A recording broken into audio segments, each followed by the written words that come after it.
అమ్మ అమ్మ అన్న పిలుపులో ఎంత మధురం, ఎంత సంతోషమైనది ఉంది అమ్మ అంటే. ఆ అమ్మ తన కన్న బిడ్డ మీద ఎవరు చేదేసినా, ఎవరు ఒక మాట అన్నా తట్టుకోలేదు అమ్మ. అలాంటి అమ్మ కన్న బిడ్డలను రోడ్డు పాలు చేసిన తల్లులు చాలా మంది ఉన్నారు. ఒక్క రొమ్ము పాలు తాగి తోడగుట్టినోళ్ళై ఉండి ఒకరిని సంతోషంగా ఇంకొకరిని రోడ్డు పాలు చేసిన వాళ్ళు తోడగొట్టిన అక్క చెల్లెళ్ళు ఉన్నారు, అన్నదమ్ములు ఉన్నారు. అక్క ఎల్లళ్ళు ఉంటే వాళ్ళ ఇంటికాడ వాళ్ళే చూసుకోవాలి.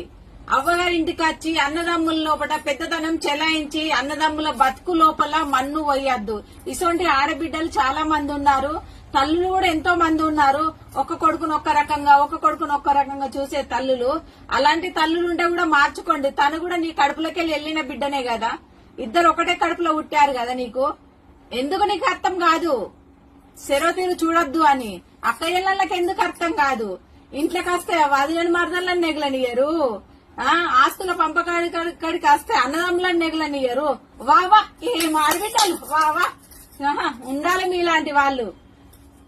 ఇలాంటి వాళ్ళు ఉంటే మారండి. ఎవరి జీవితాలతో వాడుకోకండి. మీ కర్మఫలం, మీరు కట్టుకున్న పాపం, మీ కర్మకాలం ఇక్కడనే అనుభవించి పోతారు. అది ఒకటి గుర్తుంచుకొని ముందు అడిగేసి నడవండి.